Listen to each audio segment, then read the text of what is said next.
Murakoze cyane, tubahaye ikaze mwese abadukurikiye muri aka kanya, kandi turabishimiye cyane kubana natwe muri iki kiganiro tugiye gukora aka kanya. Tugifite umutumirwa, turaza kumuha umwanya aze kubabwira amazina ye, atubwire imigwi n'imigambi afite muri aka kanya, hanyuma dukomeze turyoherwe cyangwa se tuganire nawe muri rusange. Turakwakiriye muri aka kanya. Murakoze cyane. Nitwa Businge Naume, ndi umukristo w'itorero rya Global Salvation. Murakoze. Businge Naume, tumaze iminsi tubona ukora ivugabutumwa mu itorero n'ahandi hose ugenda. Businge Naume, ivugabutumwa ryawe rishingiye kuki muri iyi minsi, cyangwa se mu rubyiruko ugendana narwo ahantu hose ugenda, ivugabutumwa ryawe rishingiye kuki? Murakoze. Ivugabutumwa ririmo gukorwa live, ariko cyane cyane ririmo gukorwa online kuri YouTube channel, niho ririmo gukorwa cyane. Niyo mpamvu twanaje imbere ya kamera kugira ngo tubashe kuba twabwira abanyarwanda badukurikiye ko noneho hari yindi channel y'ivugabutumwa. Ndakeka ni ibyo. Okay. Naume, ndakubaza muri aka kanya, wenda ninjye ukuri imbere aka kanya, ndi umunyamakuru, naraje kugira ngo nkubaze, umaze iminsi uri mu ivugabutumwa, kuki watekereje gufungura channel kandi hari ibindi wagakoze? Niki wari ugamije muri make? Murakoze. Kubera ko n'ubundi dukeneye kumenya Imana kurushaho mu buryo bwagutse. Nta bundi buzima bw'umukristo, nk'uko natangiye mbivuga, nk'uko ndi umukristo,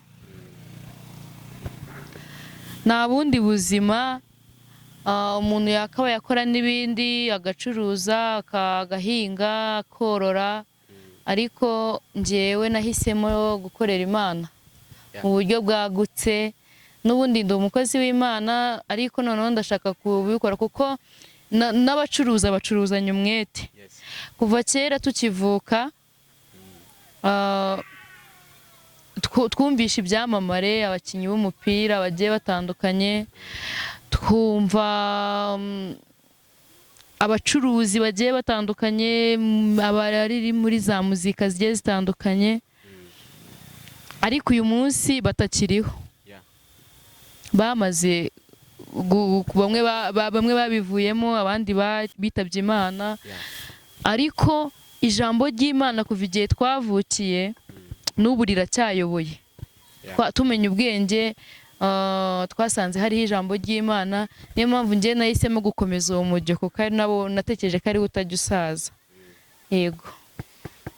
Naume, Imana iguhereze umugisha, ndumva waratekereje neza bikomeye cyane. Imana izabigufashamo muri urugendo watangiye. Amen.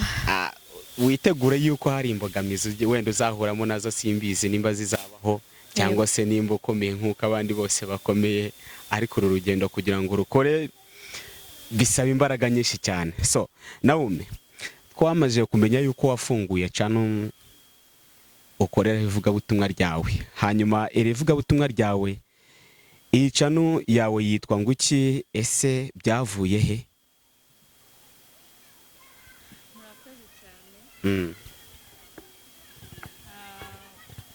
Channel yitwa Supplication TV. Niko yitwa Supplication TV. N'ubundi ibyo dukora byose muri ubu buzima, nk'uko natangiye mbivuga, dukenera gusenga. Supplication TV ni ijambo ryavuye muri Bibiliya. Yego. Ni ijambo dusanga mu Befeso ibice 6:18, havuga ngo ikigeretse kuri ibyo musengesha umwete iteka n'uburyo bwose bwo gusenga. Aho ngaho rero niho hari ijambo supplication, nyine nibwo buryo bwo kugira ngo ibintu byose twifuza muri ubu buzima mugende. Niyo mpamvu rero twahisemo iryo jambo, tukifuza ko abanyarwanda muri rusange barimenya. Ndumva urimo neza, nta kibazo. Watekereje neza, muri make ni ibintu wagize ubitekerezaho umwanya muremure, mbese n'Imana igushoboje nayo ubwayo nyine urabyumva mbese. So Naomi, kuki wahisemo gufata iri zina ugahita channel yawe ugahita Supplication TV? Wari kwandika cyangwa se wari gufata channel ugahita uvuga ngo ndandikaho Naomi official, cyangwa se ukayita n'ayandi mazina Supplication TV? Kuki byaje bite? Muri make tugire bisesuye ubyinjiremo neza. Murakoze. Reka mbanze nangeho ubuhamya muri makeya. Ndashima Imana yuko ndi muzima, ndashima n'Imana yuko ndiho. Abantu bakibaza ngo ibyo bishatse kuvuga iki.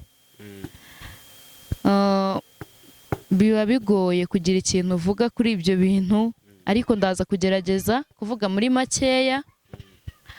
Nakuze ndi umwana w'imfubyi, nari mfite mama. Papa yitabye Imana mu bihe byashize, ntabwo nigeze ngirirwa amahirwe yo kumumenya. Byari ibintu bitoroshye, ndetse byanadusigiye ibikomere, ariko binadusigira isomo. Birumvikana. Burya ibintu bitubaho byose biba bifite icyo bigusigira cyiza, ariko bikanagera n'icyo bigusigira kibi. Kubera icyo gikomere nari naragize cyo kubona nakuze numva nshaka kuba mfite papa wanjye, kumwe na papa, ariko byari bitangaje. Mama yajyaga atubwira ngo papa wanyu yagiye mu ijuru. Yagiye mu ijuru, ariko mu ijuru twumvaga ari igihugu nk'uko twumva Isiraheli. Njye numvaga ko ari nk'igihugu nk'uko twumva Isiraheli, twumva Ethiopia, nkumva ni igihugu papa yagiyemo ariko azagaruka. Papa kuko akimara kwitaba Imana twari dufite undi mupasiteri wayoboraga itorero rya Miracle Center ahantu bita Mashaka muri Nyagatare. Yaradufasha tuzana ku rusengero, araturera, atubera umubyeyi mwiza. Arangije nyuma yaho aza kwitaba Imana 2010. Icyo gihe twese tuva ku rusengero, kuko nyine hahise habamo ibintu bigiye bitandukanye, duhita tuva ku rusengero. Nyuma yaho dutangira gustrugglinga n'ubuzima. Kuva 2010 namenye ko papa yapfuye nyagupfa 2015. Wakibaza ngo ese wabibwiwe n'iki? Tubwire ukuntu byagenze kugira ngo ubimenye wabibwiwe n'iki. Dusangize inkuru muri make. Hariho umumama twabanaga icyo gihe, ntabwo ndibuze kumuvuga imbere ya kamera. Gusabe amazina ye. Hagati ya 2015 na 2016 nyine uwo mumama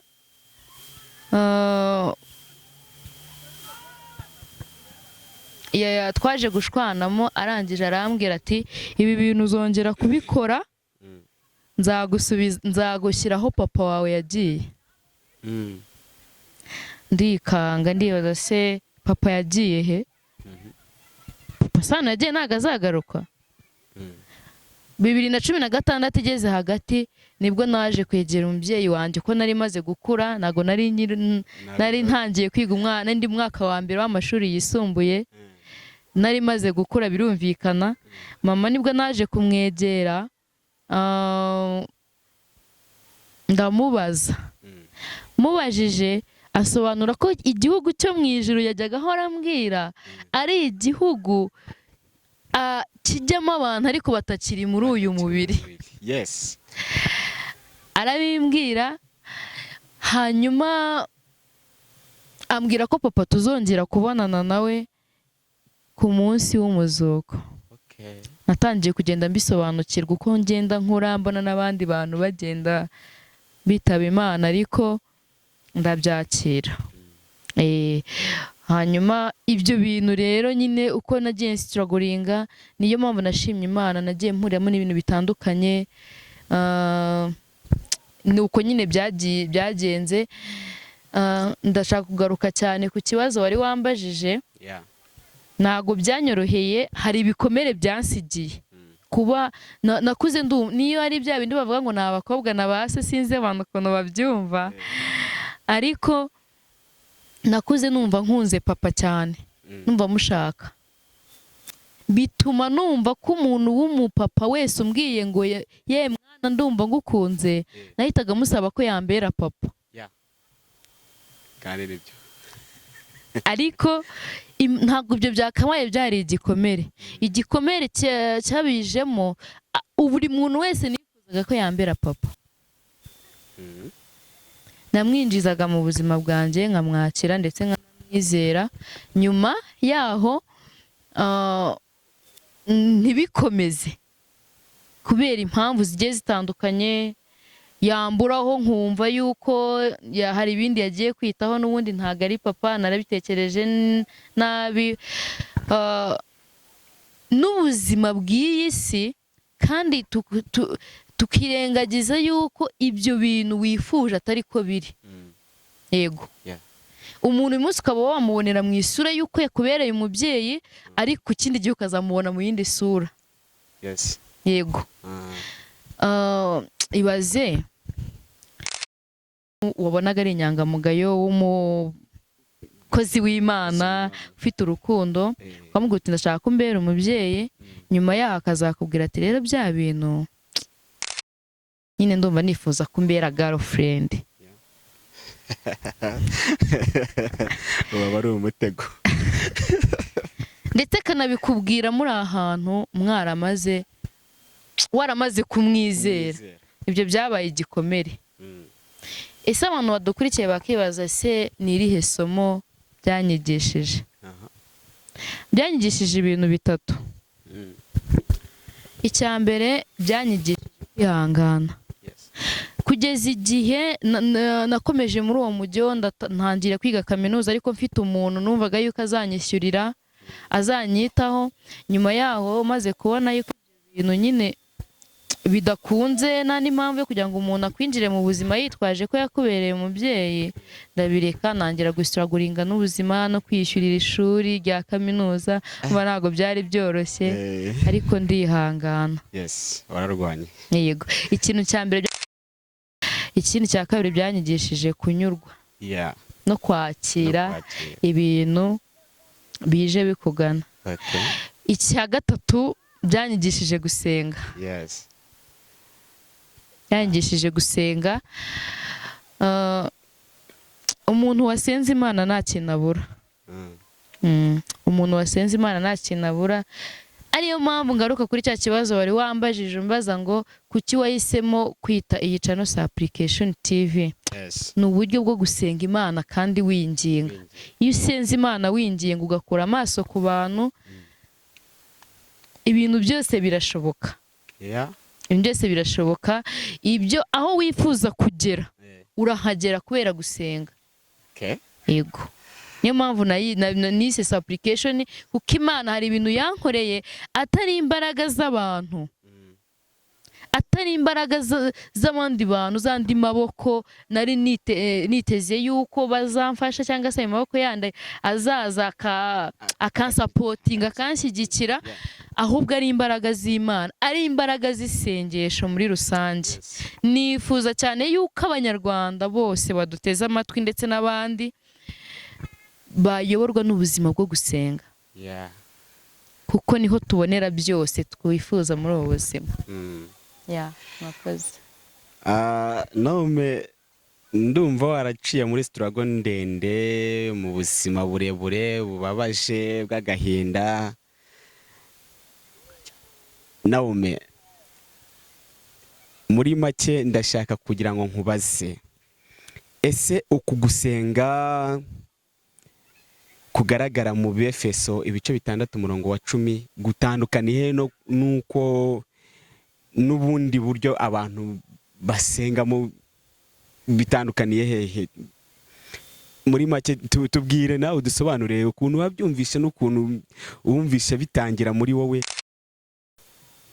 ni irihe tandukaniro ririmo aho ngaho? Murakoze. Abefeso ibice 6:10 havuga uburyo bwo gutwara intwaro zose z'Imana muri rusange, udasigaje n'intwaro n'imwe. Ariko igeze ku murongo wa 18 habonekamo ijambo rivuga ngo ikigeretse kuri ibyo teka. Uku gusenga ko mu Befeso ni ugusenga winginga.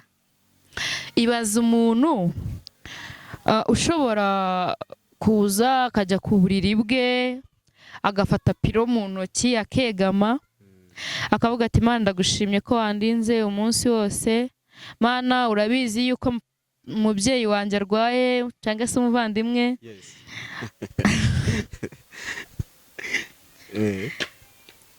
Mana urabizi ko nkeneye akazi, Mana urabizi yuko wandemye kandi ndabizi yuko nta kirogoye imigambi yawe ku muntu, Mana ngiye kuryama undinde, amen. Uwo ni umuntu wa mbere kandi nawe arasenze. Undi muntu wa kabiri araza agapfukama ku buriri bwe akiyambura icyubahiro cyose afite, cyangwa se akemera kwibabaza. Bibiliya iravuga ngo gusenga k'umukiranutsi kugira umumaro cyane cyane yasenganye umwete. Gusenga k'umukiranutsi kugira umumaro, ariko by'umwihariko iyo asenganye umwete. Ni ukuvuga ngo rero uburyo bwo mu gusenga tubona mu Befeso busobanura gusenga by'ukuri, gusengana umwete, uzi icyo ushaka, utitiriza. Igihe kimwe Daniel ngo yari arimo gusenga ahantu ku kagezi, ngo noneho ngagitangira gusenga marayika Gabriel azana ibisubizo. Ageze mu ijuru mu kirere, imyuka y'ubwami n'ubuperesi iramufata. Noneho ngo uko Daniel yakomeje gusenga atarabona ibisubizo, Imana yohereza marayika. Ni uburyo bwo gusenga winginga, upfukamye usaba Imana ikintu ushaka, ushyizeho umwete, Imana irakumva. N'abandi ntago ndimo kuvuga yuko Imana itatwumva, iratwumva, ariko ubu buryo bwo gusenga butandukanye cyane. Ni uburyo bwo gusenga winginga usaba Imana, se iki kintu ushaka uragishaka bingana iki? Ese urara amajoro angana iki? Ese ubyuka sangahe? Ese uryama sangahe? Ese uriyiriza utanga umubiri wawe ngo ube ibitambo bizima bishimwa n'Uwiteka? Urumva biri toto different cyane. Hari umuntu usenga ahora ku kagezi, hari umuntu uhora ku kagezi kugira ngo abone igisubizo, akavuga ati, akamera nk'igihe Yakobo yakiranaga n'Imana, akavuga ati ntago nkurekura utampaye umugisha. Marayika aravuga ati ndekura, ati sinkurekura, bisoza Imana imuhaye umugisha. Murakoze. Ndumva ivuga ubutumwa ryawe ririmo kwaguka cyane. Imana ikomeze gusiga amavuta, aho utakwigeza, igutambutse bya bindi byose biba biri imbere bitega umuntu, hari ibigusha mu mbere ahangaha biba bitoroshye. Mu rugendo rwa Mukristo byamubayeho, kandi nawe yakoraga ivugabutumwa nk'uryo nawe urimo kugenda amasaha dusatira. Ariko reka turebe, hari ibice tunenda kukubaza. Ese iyo urebye ubona hari imbogamizi wumva uzahura nazo mu rugendo rw'ivugabutumwa ya online? Imana iguhereza umugisha ku bw'iki kiganiro, kandi Imana igutambutse ikugeza aho utakwigeza. Murakoze cyane. Igutambutse na bya bindi biri imbere. Uru rugendo ntabwo biba byoroshye, habamo imbogamizi nyinshi. na mukristo byamubayeho kandi yari ari mu ivugabutumwa nk'iryo nawe wakoze. Igihe kirimo kudutwara, ariko hari ibyo nifuza kongera kukubaza. Ese hari imbogamizi wumva uzagira wahura nazo mu rugendo rw'ivugabutumwa rya online watangije? Tubwire bimeze bite? Urumva bimeze zirimo? Mwakoze. Imbogamizi ntago zabura kuko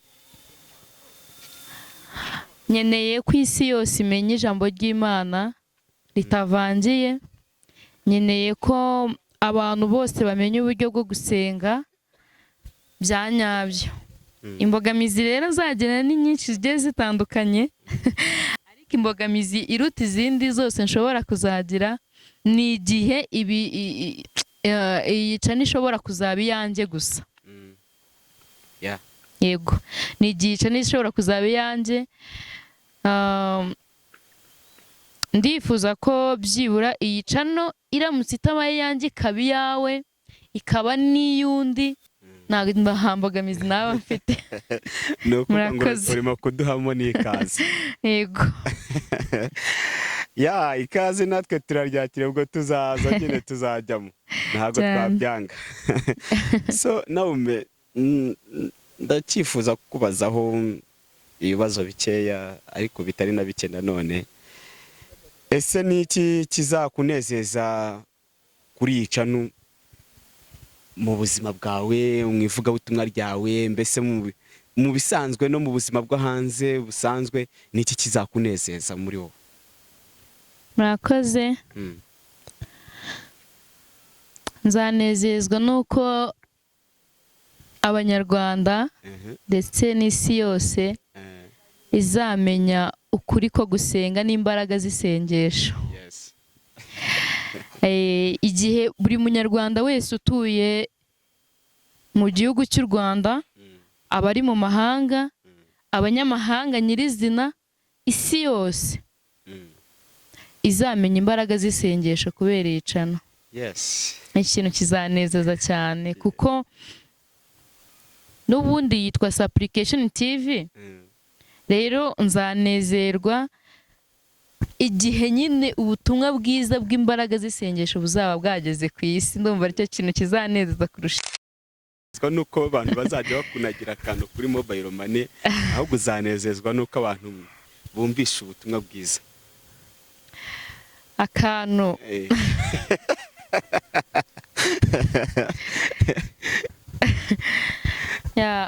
akantu nyine akantu ntacyo gatwaye, ariko ntabwo aricyo cy'ingenzi. Ikintu cy'ingenzi kizanezeza ni uko buri muntu wese ugihumeka azamenya ukuri kw'imbaraga zo gusenga, imbaraga z'isengesho. Ese mu gusenga harimo izihe mbaraga? Nicyo kintu kizanezeza n'undi nkuko natangiye mbivuga. Naume, igihe kirimo kugenda nkuko twabivuze, hanyuma nagira ngo nkubaze, ni iki wasaba Abanyarwanda n'abandi bantu bazakurikirana iyi channel? Ni iki wabasaba muri make? Ni iki wumva bagukorera? Abanyarwanda bose bakwitegeho iki? Murakoze. Ahantu harimo ibibazo bibiri. Harimo ikibazo kibaza ngo ni iki nasaba Abanyarwanda, hakabamo n'iki twakwitega kuri iyi channel. Ngira ngo Banyarwanda, Banyarwandakazi,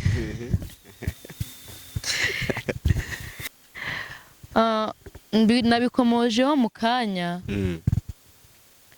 Iyi channel ni iyanjye, ni iyawe, ni iyacu. Ikintu nasaba ni uko mwamfasha. Ndabasaba ibintu Bingahe? Bibiri. Ngereranyije. Ikintu cya mbere ndabasaba kugira ngo muzamfashe ubu butumwa buzajya bugera kuri iyi channel, mumfashe kubusangiza mu mahanga yose. Abantu bamenye ukuri kw'isengesho, bamenye imbaraga z'isengesho. Yes. Ikintu cya kabiri nshaka kubasaba, ndabasaba subscribe. Ntakitwaye kugira ngo abantu ntibanyumve nabi. Subscribe, hari abahita bavuga ati ni amafaranga ni iki, hoya. Nanjye nari nkakomojeho ese ngatekereza. Subscribe ntabwo ari amafaranga dushatse kuvuga hano. Subscribe ni ukugira ngo niba koko ubona yuko iyi channel ari iy'umumaro, ibiganiro tuzajya twita twaprodingaho bijye bihita bikugeraho ako kanya. Tutagombye kuguhamagara ngo tukubwire ngo mukozi w'Imana twashyizeho ikiganiro iki n'iki, jye kuri channel urebe. Oya, nukora subscribe ako kanya ugifungura mega, ibintu twaprodinze bizahita bikugeraho bitakuruhije. Uzahita uvuga uti ndabasaba ibintu bitatu nkuko nari mbikomejeho, nari mbabwiye ni iyi channel ni iyanjye, ni iyawe, ni iy'Abanyarwanda, ni iyacu twese, ntago ari iy'umuntu umwe. Ndabasaba kugira ngo mudufashe ibi bintu bigere ku isi yose, birenga igihugu cy'u Rwanda, bigere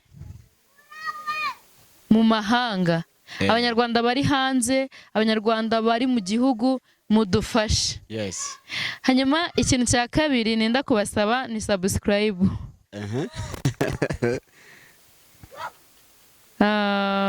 Ndabasaba subscribe.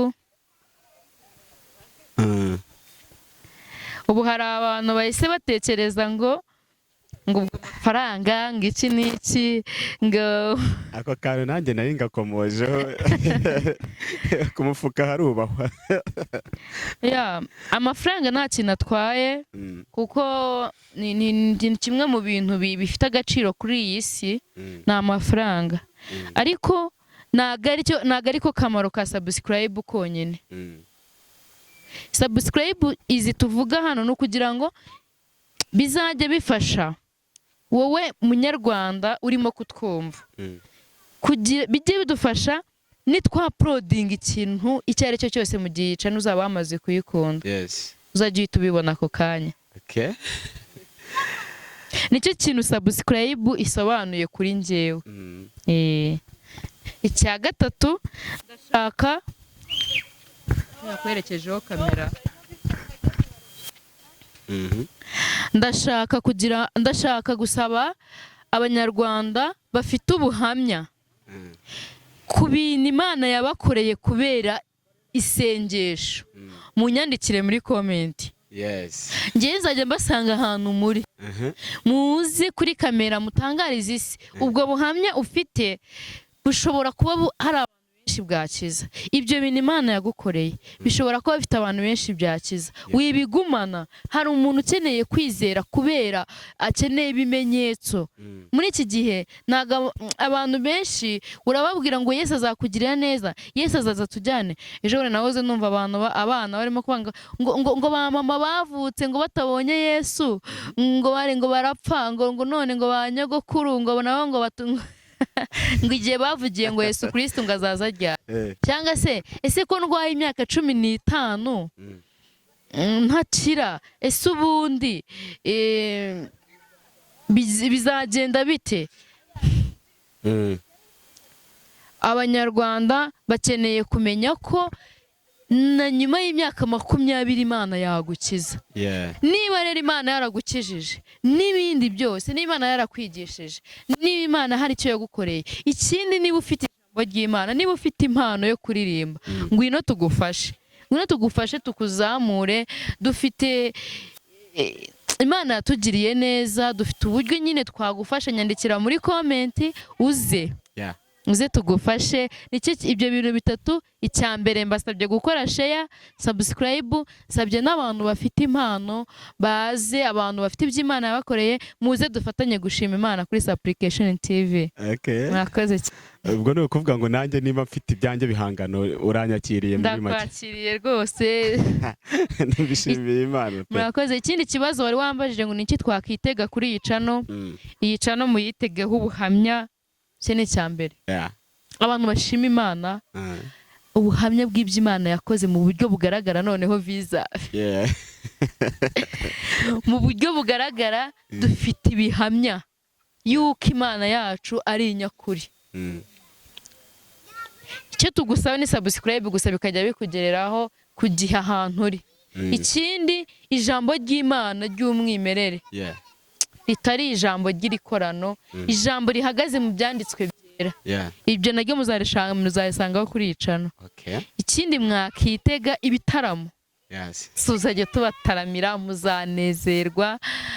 Mbega ndabakumbuje. Tuzabataramira abaririmbyi baramya Imana, bahimbaza Imana, nta kindi kintu bitayeho. Ibyo bintu rwose mubyitege kuri iyi channel, kandi nagari kera. Mwebwe mukore subscribe gusa. Naomi, twumvishije koko imigambi ufite na gahunda ufite kuri channel yawe, n'ibikorwa ushaka gukora ndetse n'aho ushaka kugera. Mu rugendo wanyuzemo, mu ntambara waciyemo, n'ibigeragezo wanyuzemo, uyu munsi uri mu mashimwe, urimo guhereza Imana icyubahiro, uri mu ivugabutumwa, birimo kugenda neza, wafunguye channel, abantu urashaka kugira ngo abantu bazakurebe cyangwa se bumve ijambo ry'Imana, bumve ukuri kw'Imana kunyuze mu ijambo ryayo. So Naomi, turagana ku musozo, ariko ntabwo umuntu ajya abura umuntu ashimira, ntabwo bijya bibaho. Ese hari abantu wumva wifuza gushimira muri aka kanya? Tuguha akanya ubashimire, turimo no kugana ku musozo. Yego. Nago abantu bose nshaka gushimira, nago nabashimira ngo mbasoze. Ariko hari habo nshaka gushimira by'umwihariko. Ndashimira abantu bose bazamfasha kugira ngo ubutumwa bwamamare. Ndabashimiye cyane. Ndashimira abantu bazakora subscribe. Mutari mwana bikora, ndabashimiye. Ndabashimiye. Umuntu wa kabiri nshaka gushimira, ndashaka gushimira mama wanjye.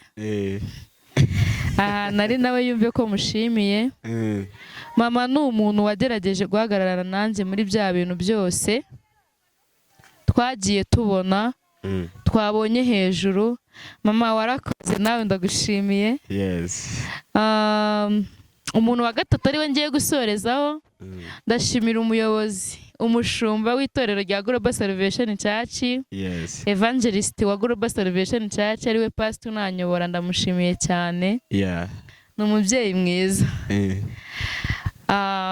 Agerageza gushyigikira urubyiruko cyane, nicyo kintu cya mbere mukundira, cyangwa se nanamushimiye. Mushimira ko ajya atekereza ku rubyiruko, agerageza kurushyigikira bya nyabyo. Yego, ndamushimiye. Hanyuma umuntu wa nyuma nshaka gushimira, ndashaka gushimira wowe wanumiye. Imana iguhereze umugisha cyane kubwo kwigoma umwanya wawe. Wakoze cyane pe, nawe ndagushimiye. Imana idakiranirwa ngo yibagirwe imirimo, nawe izakwibuke. Nawe ndagushimiye cyane. Abantu bose ndabashimiye, inshuti zanjye, abantu dusengana, abaririmbyi turirimbana, mbega mwese ndabashimiye cyane. Imana ibahereze umugisha, murakoze. Amen. Nawe mereka tugushimire cyane. Imana iguhereze umugisha kuba witabiriye ubutumire bwacu. Watanze umwanya wawe kugira ngo n'abanyarwanda bose ndetse n'isi yose barakureba, bazakumva ndetse banakurebe, bamenye nawe ni muntu ki. mbese bumve n'amateka yawe uko wabayeho ubuzima bwawe ukuntu byagenze. Turagushimiye. mwakoze cyane. Kandi reka dushimire n'abarebye iki kiganiro ndetse n'abazagikurikirana bose n'isi yose, abantu bose, abanyarwanda bose muri rusange. Imana y'amahoro ibahereze umugisha. Agaciro cyane. Reka dusenge Imana hanyuma dusoze ikiganiro. Murakoze. Reka twese dufatanye gusenga. Mana nziza, Mana y'urukundo, tugushimiye ineza yawe n'urukundo rwawe. Turagushimye ko wabanye natwe kuva dutangiye. Mana nziza, watugiriye neza, twabonye ubwiza bwawe. Tushimiye kubw'imbabazi zawe n'umurava udahwema kutugaragariza. Mana nziza, wakoze cyane, tuguhaye icyubahiro.